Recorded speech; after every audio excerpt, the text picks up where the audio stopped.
Era para ser uma quinta-feira tranquila. Eu tinha acabado de lavar a louça quando Amanda saiu do quarto, braços cruzados, olhos frios. Ela não se sentou. Não hesitou. Eu te traí, disse bruscamente como se estivesse anunciando a previsão do tempo. Meu estômago afundou e não consegui encontrar as palavras. Ela me olhou.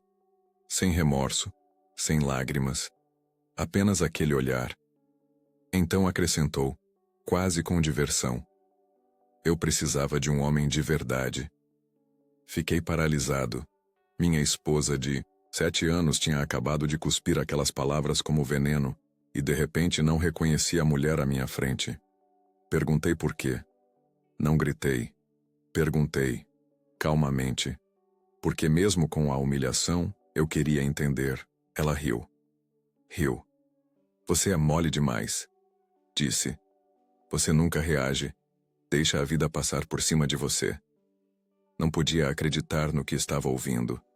Todas as noites que fiquei acordado trabalhando para sustentar o salão de beleza dela, às vezes, que cancelei planos para cuidar da mãe dela quando estava doente, nada disso importava. O pior, eu via que ela tinha feito as pazes com isso. Não esperava perdão. Não queria. Era uma declaração, não um pedido de desculpas. Fiquei ali, engolindo uma mistura de raiva, dor e descrença.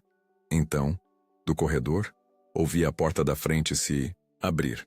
Eram Rodrigo e Léo, meus 2 amigos mais próximos. Entraram como se fossem donos do lugar sorrindo. Falei que ele ia aceitar como um frouxo. Rodrigo sorriu com desdém. Léo deu um tapinha nas costas de Amanda. Eles sabiam. Eles tinham participado. E escolheram o lado dela. Foi como se o chão tivesse sumido. Passamos tantos fins de semana, juntos tantas viagens para Ubatuba, tantos churrascos no quintal desta mesma casa. Rodrigo foi meu padrinho de casamento. Léo me ajudou a reformar este apartamento. E agora estavam ali, do outro lado, com sorrisos que zombavam da minha dor. Olhei para Amanda novamente. O cabelo dela brilhava sob a luz da sala. Aquele cabelo que eu costumava acariciar enquanto assistíamos filmes no sofá. Os mesmos lábios que diziam, te amo, agora curvados num sorriso de desprezo. 7 anos. 7 anos construindo uma vida que acabava de desabar em menos de 5 minutos. Desde quando? Consegui perguntar, minha voz mais firme do que eu esperava. Tempo suficiente, respondeu Amanda, trocando olhares com Rodrigo. Quer mesmo saber os detalhes, Ricardo? Ricardo. Nem meu nome completo. Não Amor, não Rick, como ela costumava me chamar. Ricardo. Como se fôssemos apenas conhecidos agora. A dor estava dando lugar a algo mais sombrio dentro de mim. Um vazio crescente. Uma sensação de irrealidade.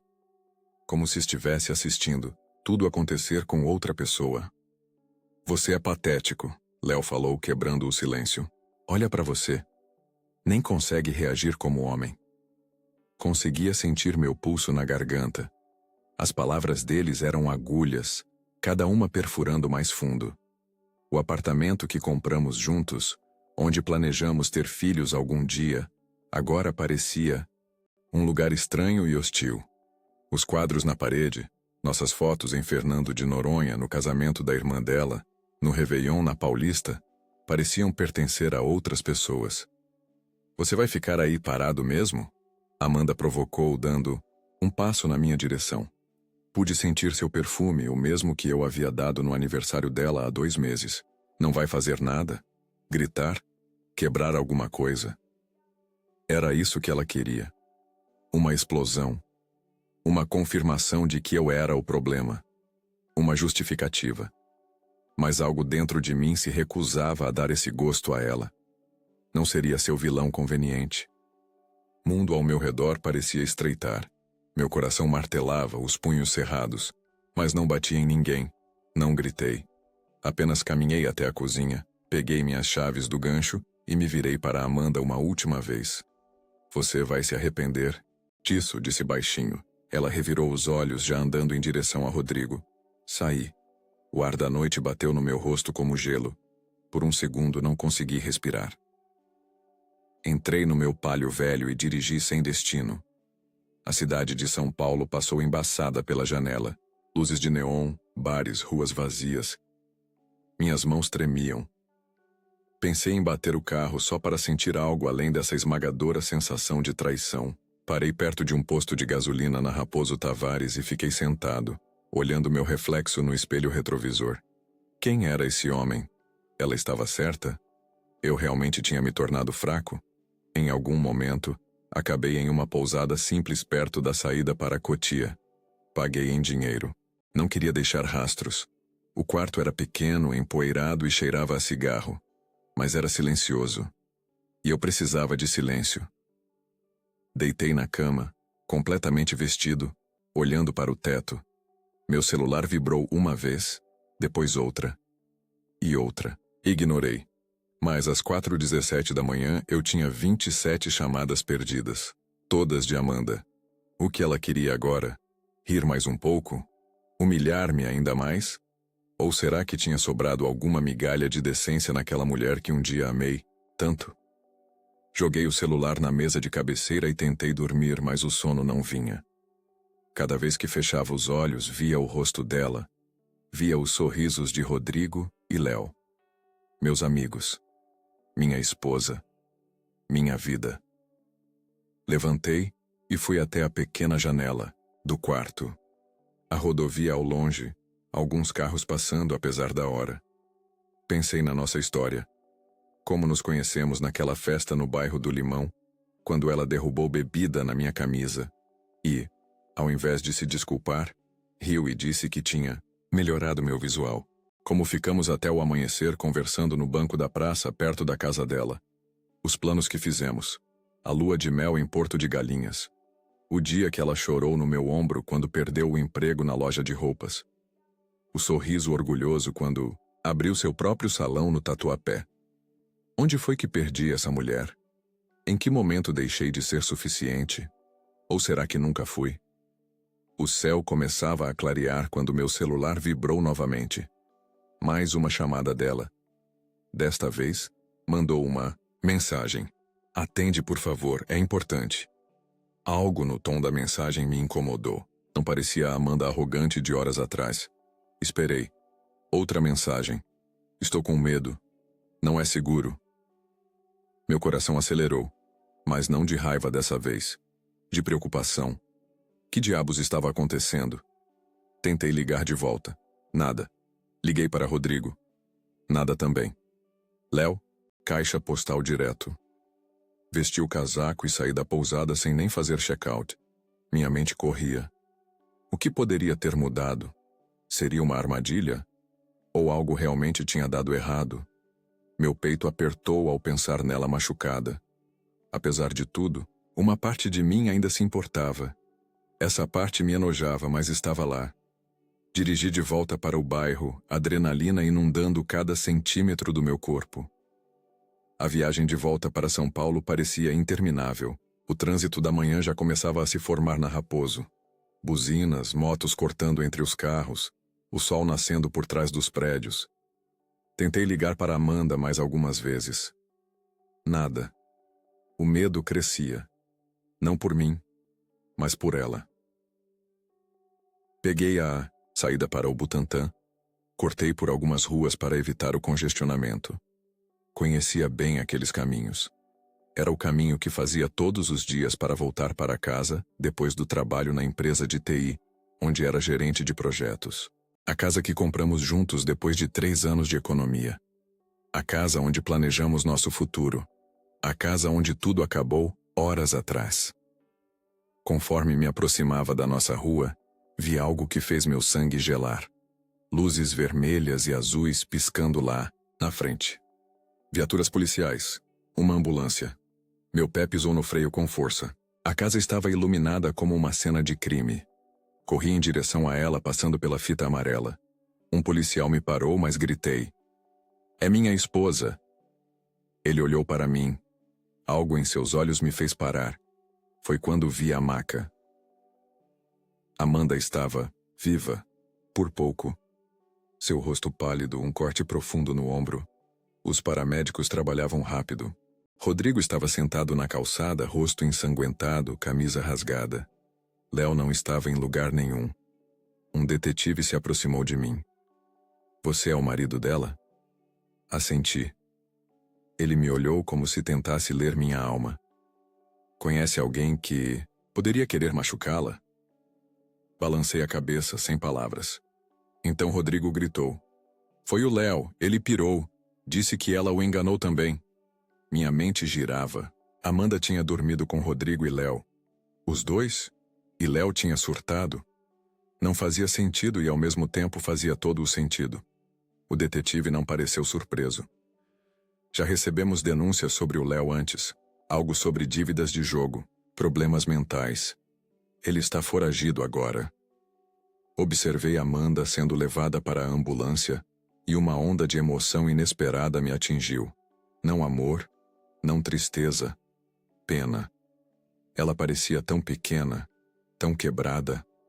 A mulher que uma vez zombou de mim agora parecia uma criança com dor. E ainda assim parte de mim odiava que eu me importasse. Mas algo mais se agitava dentro de mim. Uma mudança. Eu não era mais o fraco. Você quer ir com ela? Perguntou um dos paramédicos, a porta da ambulância aberta. Hesitei. Parte de mim queria dizer não, virar as costas, assim como ela tinha feito comigo. Seria justo, não seria? Mas outra parte, talvez aquela que Amanda chamava de mole demais, não conseguia abandoná-la assim. Vou, respondi, e entrei na ambulância. O trajeto até o Hospital das Clínicas foi um borrão. Amanda estava semiconsciente, gemendo de dor quando passávamos por algum solavanco. O paramédico checava seus sinais vitais, falava termos técnicos pelo rádio. Fiquei sentado no canto, olhando para minhas mãos, ainda sujas da poeira da pousada. Vocês tiveram uma briga? Me perguntou o paramédico enquanto ajustava o soro. Não, respondi sem elaborar. Como explicar tudo aquilo? Como dizer que horas antes minha esposa havia me humilhado da pior forma possível? Que meus melhores amigos estavam envolvidos? Que eu tinha saído de casa jurando nunca mais voltar? Chegamos ao hospital. A correria típica de uma emergência. Médicos, enfermeiras, macas pelo corredor. Levaram Amanda para uma sala e fui direcionado para a espera.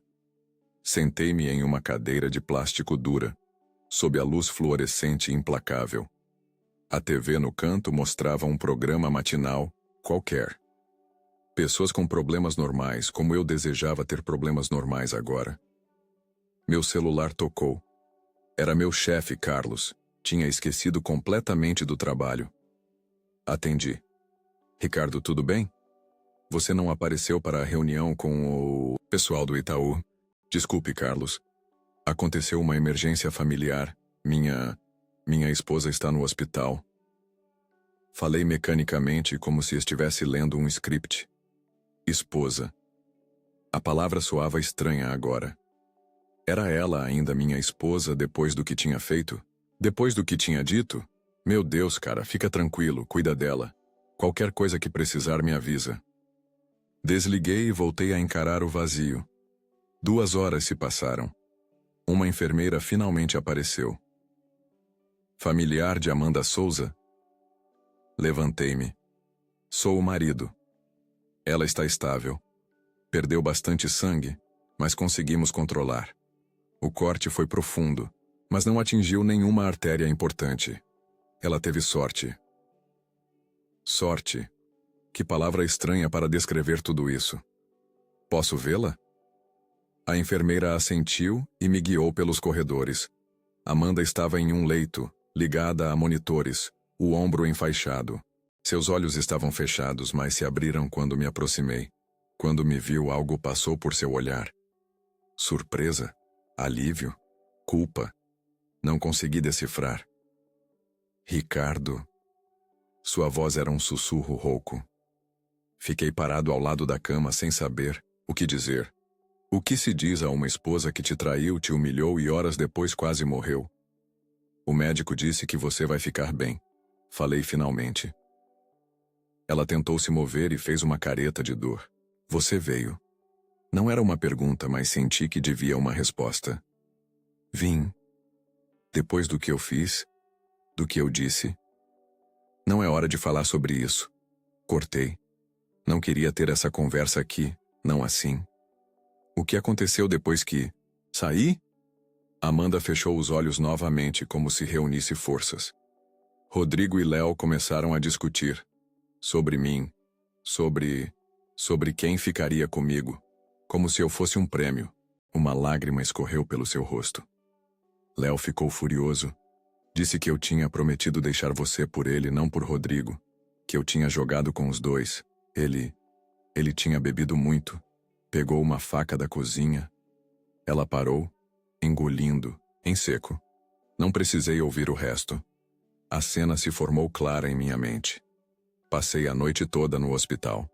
Não por amor, mas por um senso de dever que não conseguia explicar nem para mim mesmo. Um policial ficou de plantão no corredor. Procedimento padrão em casos de agressão, explicou a enfermeira. Pela manhã, o mesmo detetive que vi na casa apareceu. Cabo Mendes, da Polícia Civil. Homem baixo, barba por fazer, olhos cansados, de quem já viu de tudo. Preciso do seu depoimento, Sr. Ricardo, disse ele, caderneta na mão. E o da sua esposa também, quando ela estiver em condições. Contei o que sabia, omitindo apenas os detalhes da traição. Era privado demais, doloroso demais. Mendes ouviu atentamente, fazendo anotações rápidas. O senhor saiu de casa antes do incidente, correto? Por quê? Hesitei. Tivemos uma briga. Sobre assuntos pessoais. Ele me encarou, o tipo de olhar que atravessa máscaras sociais. Senhor Ricardo, estamos investigando uma tentativa de homicídio. Preciso saber tudo. Suspirei. Minha esposa me confessou que estava tendo um caso, com esses dois homens, meus amigos. Mendes não demonstrou surpresa. E o senhor não tinha conhecimento disso antes ou não? E sua reação foi sair de casa, sem confronto físico? Sim. Ele anotou algo, expressão neutra. Rodrigo Santos alega que o senhor Léo Moreira tinha problemas com drogas e dívidas. O senhor confirma? As peças se encaixavam agora. Léo sempre foi o mais instável do grupo. Algumas vezes sumia por dias, voltava com dinheiro ou mais quebrado que antes. Falava de oportunidades de negócios que nunca se concretizavam. Houve aquela vez em que apareceu com o olho roxo alegando ter caído da escada. Suspeitava de algo, mas nunca soube com certeza. Mendes fechou a caderneta. Encontramos o carro do Sr. Moreira abandonado na Marginal Tietê. Estamos rastreando seu celular. É só questão de tempo até o encontrarmos. Quando o detetive saiu, sentei-me na poltrona ao lado da cama de Amanda. Ela dormia, sedada. Seu rosto, sempre tão seguro de si, agora parecia vulnerável, quase infantil. Os cabelos, escuros espalhados pelo travesseiro branco, a maquiagem que sempre era impecável completamente ausente, uma versão crua da mulher que conheci. O médico entrou para verificar os curativos, Dr. Paulo segundo seu crachá. Ela vai precisar de cirurgia plástica mais tarde, explicou, examinando o ferimento. Mas vai se recuperar totalmente, fisicamente pelo menos. E mentalmente. Ele me olhou com compreensão. Traumas assim deixam marcas que não vemos. Vai depender muito do apoio que tiver. Apoio. A palavra ecoou em minha mente. Estava implícito que esse apoio deveria vir de mim, o marido, o Porto Seguro. Mas e quando o Porto Seguro está em ruínas? À tarde recebi uma ligação da delegacia. Tinham encontrado Léo escondido na casa de um primo em Guarulhos. Resistiu à prisão. Estava ferido, mas vivo. Algo dentro de mim sentiu alívio. Não por Léo estar bem, mas porque não haveria a culpa adicional de uma morte. Já havia destruição suficiente. Amanda acordou no final do dia, mais lúcida. Quando nossos olhos se encontraram, vi algo que nunca tinha visto antes nela. Vergonha. Por que você ficou? Perguntou, voz ainda fraca. Era uma boa pergunta. Por que fiquei? Não sei. Respondi honestamente. Ela engoliu em seco. Rodrigo me ligou. Está na delegacia. Léo confessou tudo. Tudo o quê? Não só o ataque, as dívidas com agiotas, que me usava para conseguir dinheiro. Seus olhos se encheram de lágrimas. Ele vinha roubando do salão há meses. Do nosso dinheiro, Ricardo. A ironia era quase poética. O homem por quem ela me trocou, o homem de verdade, era um ladrão que a roubava. Que nos roubava. Como você não percebeu? Ela desviou o olhar. Eu estava cega. Ficamos em silêncio por vários minutos. Lá fora, a noite caía sobre São Paulo. Luzes se acendiam nos prédios, formando uma constelação urbana. Tantas vidas, tantas histórias, tantos amores e traições acontecendo simultaneamente. Rodrigo sabia? Perguntei finalmente. Acho que sim. No final, pelo menos. E mesmo assim ficou comigo, sim. Um sorriso amargo tocou seus lábios. Eu realmente sei escolher, não é? Quase senti pena.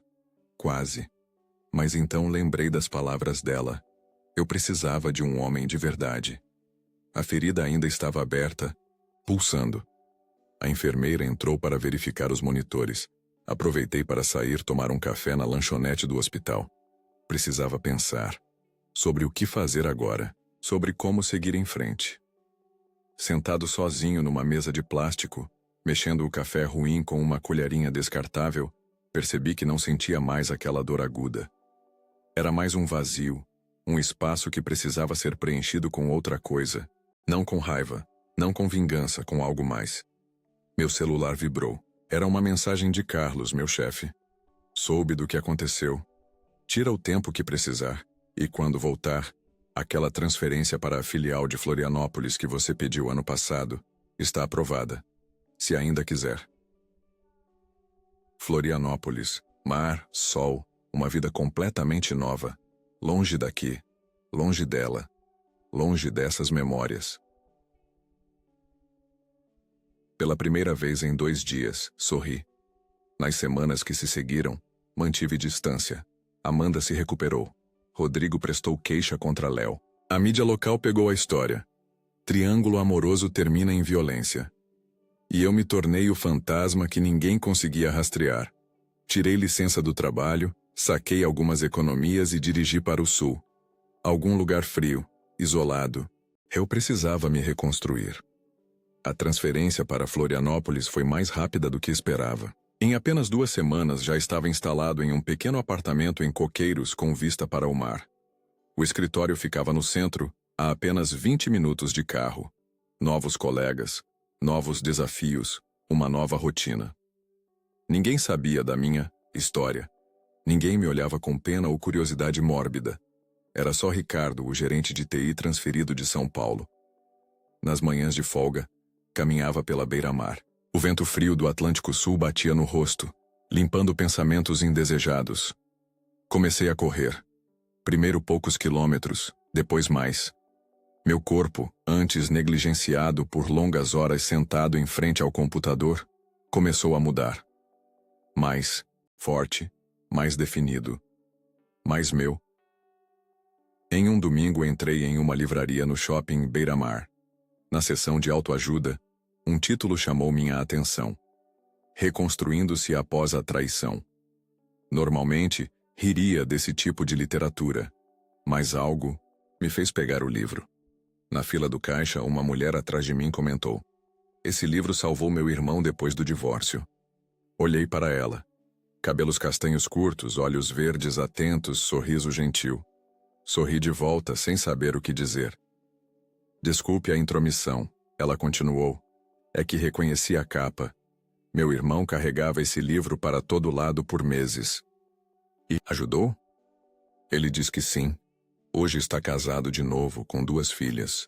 "Bom para ele", respondi sem sarcasmo. Era bom saber que existia vida depois do caos.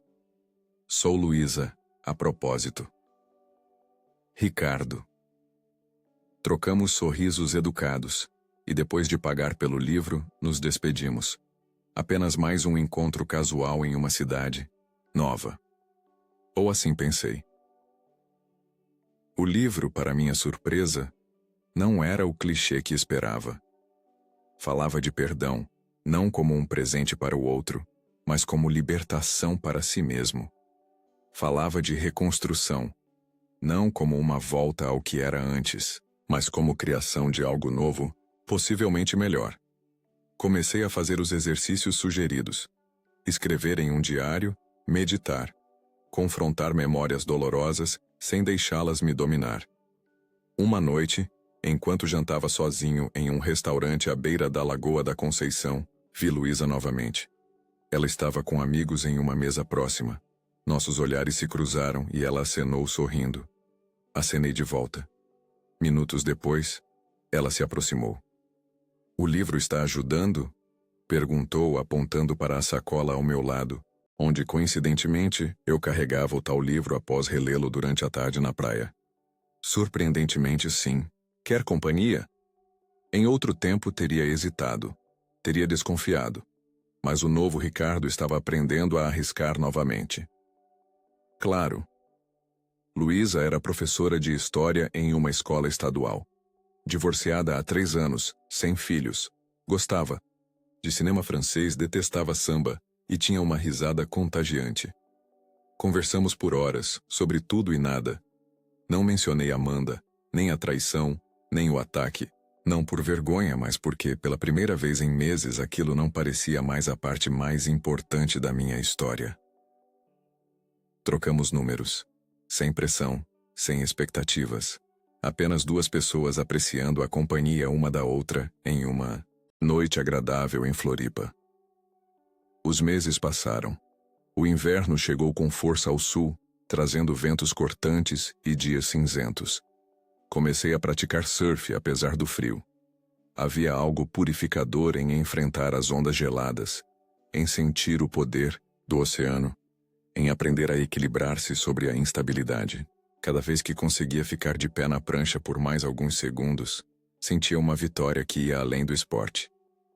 Luísa e eu nos tornamos amigos.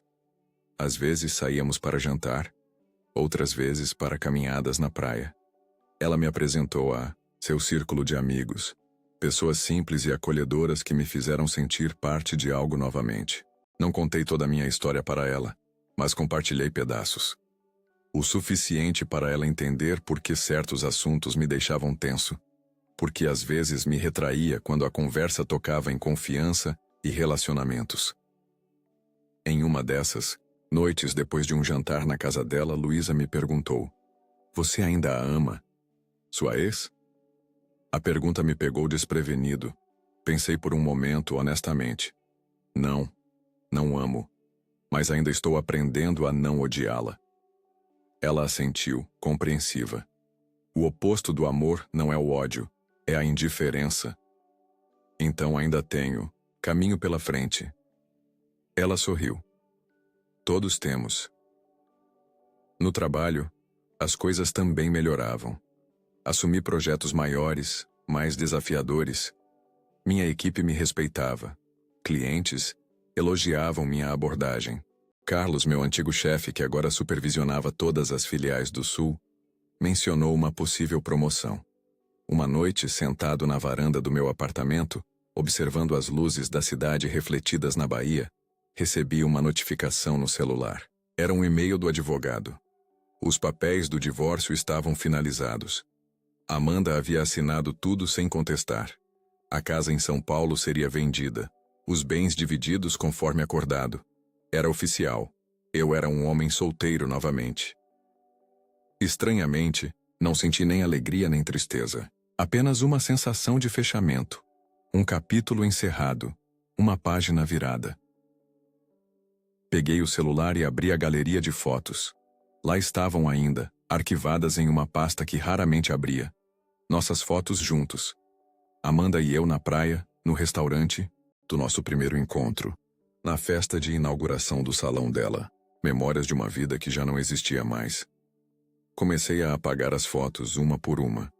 Não com raiva, não com rancor, mas com a certeza de quem não precisa mais desses lembretes do passado. Com cada foto deletada, sentia um peso sendo removido. Com cada memória digital desaparecendo, a memória emocional também parecia perder força. 3 meses depois, meu celular tocou. Número desconhecido. Quase não atendi, mas algo na minha intuição disse para pegar. Era a Amanda. Sua voz estava suave, trêmula. Disse que estava arrependida, que sentia minha falta, que tinha cometido o maior erro da sua vida. Eu escutei, calmo, silencioso. Então ela fez a pergunta: podemos tentar de novo? Olhei pela janela do meu apartamento em Florianópolis, observando o mar onde as ondas quebravam suavemente na areia. Pensei em tudo: a traição, a humilhação, o sangue, o silêncio, a paz. Então eu disse: espero que você encontre o que está procurando, Amanda. Mas não sou eu. Ela não respondeu, imediatamente. Depois desligou. O som do telefone sendo desligado não me causou nada. Nenhuma dor, nenhum arrependimento. Apenas a confirmação de que aquele capítulo realmente estava encerrado. Voltei para a mesa da varanda onde estava trabalhando em meu laptop. Um projeto novo para um cliente importante. Prazos apertados, equipe confiando em minha liderança. Responsabilidades que eu abraçava com uma confiança que não conhecia antes. O celular tocou novamente. Por um momento pensei que fosse Amanda tentando mais uma vez. Mas era Luísa. Tudo bem se eu passar aí mais tarde? Tenho um vinho chileno que um aluno me deu de presente. Sorri. Claro, faço algo para comer. Não precisa caprichar. Você cozinha tão mal quanto eu. Rimos. Era verdade. Nossas tentativas culinárias, juntos, mais pareciam experimentos científicos do que refeições. Mas era divertido, sem pressão, sem expectativas sufocantes. Apenas dois adultos aproveitando a companhia um do outro, compartilhando histórias, risadas e, às vezes, silêncios confortáveis. À noite, enquanto abríamos o vinho na varanda, contei a Luísa sobre a ligação de Amanda. E como você se sentiu? Perguntou ela sem julgamento na voz. Em paz, respondi, e era verdade. Como se finalmente pudesse dizer que superei. Ela ergueu a taça. Ao seguir em frente, então, brindamos. O vinho era bom. A companhia melhor ainda. A brisa do mar trazia o cheiro de sal e liberdade. Recebi uma proposta, comentei após um momento, para liderar a expansão da empresa em Porto Alegre. Luísa me olhou, sobrancelhas erguidas. Você vai aceitar? Balancei a cabeça. Não sei, acabei de me estabelecer aqui. Fazer amigos. Criar raízes. Ela tomou um gole de vinho, pensativa. Você sabe que raízes não são âncoras, né? Elas podem se estender, crescer em novas direções. Filosofando, professora? Ela riu. Apenas observando. Você não é mais aquele homem quebrado que conheci na livraria, Ricardo. Está mais forte agora. Mais seguro. Mais você. Suas palavras tocaram algo dentro de mim. Era verdade. Eu não era mais aquele homem que saiu dirigindo sem rumo de São Paulo, devastado pela traição. Não era mais aquele que se perguntava se era mole demais. Era alguém novo. Alguém que tinha passado pelo fogo e saído mais temperado, não mais frágil. E você viria me visitar em Porto Alegre? Perguntei meio brincando, meio sério. Ela sorriu, aquele sorriso que iluminava seus olhos. Tenho uma amiga que trabalha numa escola lá. Sempre quis conhecer a cidade. Não era uma promessa, não era um compromisso, era apenas uma possibilidade. E isso bastava por enquanto. No dia seguinte, na hora do almoço, recebi um e-mail de Rodrigo. Surpresa. Não tínhamos trocado uma palavra desde aquela noite fatídica. O assunto era simples. Desculpa. O e-mail era curto.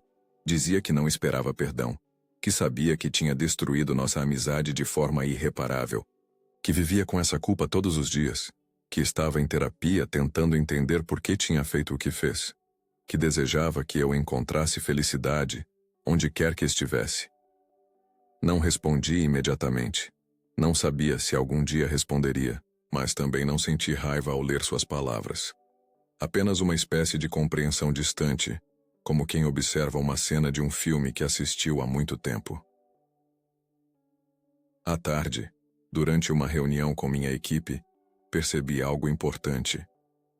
Estava sorrindo, não um sorriso forçado, não uma máscara profissional. Um sorriso genuíno. Estava feliz por estar ali, por liderar aquele grupo, por construir algo novo. Ao final do dia, decidi dar uma caminhada pela praia antes de voltar para casa. O sol se punha no horizonte, pintando o céu de laranja e rosa. Algumas famílias ainda aproveitavam o final da tarde, crianças correndo na areia, casais de mãos dadas. Tirei os sapatos e senti a areia entre os dedos.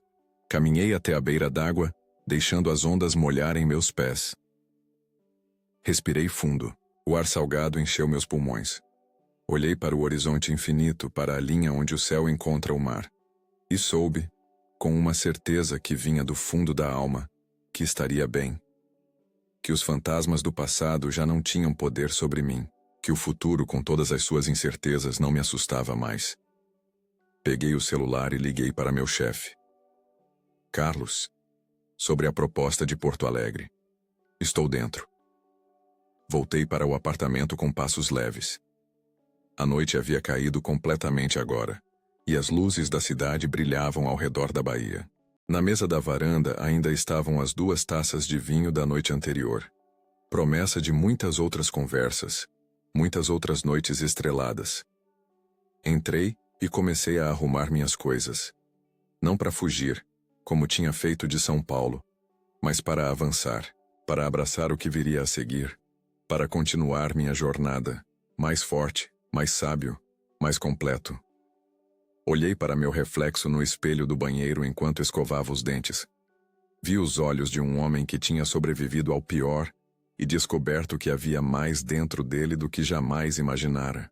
Um homem que já não precisava provar nada a ninguém, nem a uma ex-esposa, nem a falsos amigos, nem a si mesmo. Eu simplesmente era. E isso, finalmente, era mais que suficiente.